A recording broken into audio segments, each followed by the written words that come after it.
could bet real money on whether the Federal Reserve will raise interest rates next month, and major news networks would treat your bet as financial data. That's not hypothetical anymore. It's happening right now on platforms regulated by the same agency that oversees Wall Street futures trading. Kalshi is a federally regulated prediction market. It operates as an exchange where users trade contracts based on yes or no questions about real-world events. Unlike offshore betting sites, Kalshi is overseen by the Commodity Futures Trading Commission, making it the first CFTC-approved platform of its kind in the United States.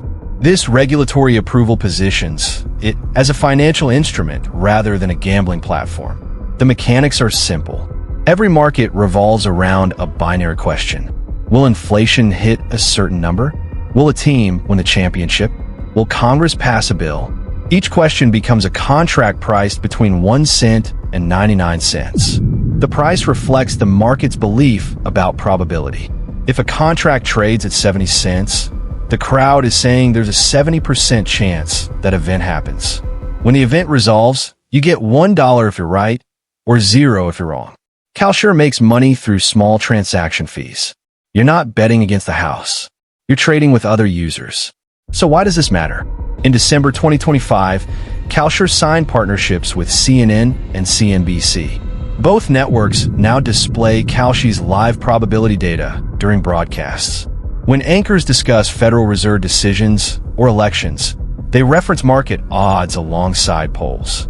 This is a major shift in how mainstream media approaches forecasting. The same month, Kalshi closed a $1 billion funding round and $11 billion valuation, more than doubling its worth in just 2 months. Weekly trading volume now exceeds $1 billion.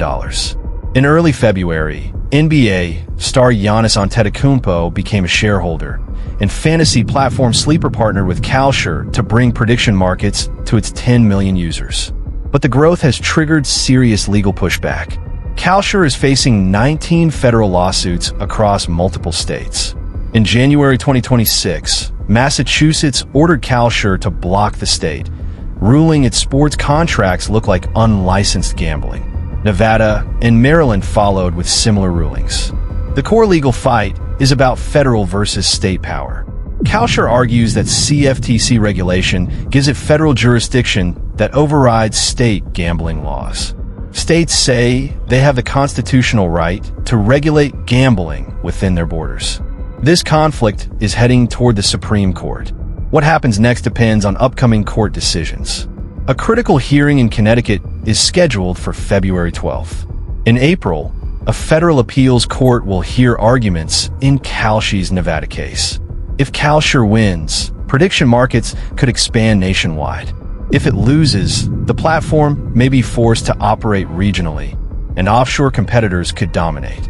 Kalshi is also seeking approval for margin trading, which would let users trade with borrowed money. That could increase both liquidity and risk. Prediction markets are no longer on the fringe. They're in newsrooms, on trading screens, and backed by billions in venture capital. Whether they're a useful innovation or a risky expansion of speculation is still being decided in courtrooms across the country. But one thing is certain. The way we price uncertainty is changing, and it's happening fast.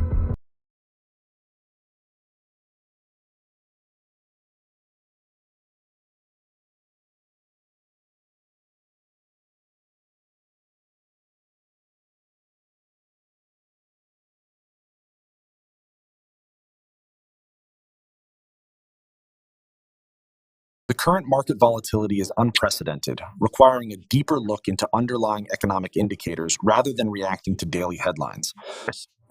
We must look beyond the surface metrics and focus on the long-term implications of these policies.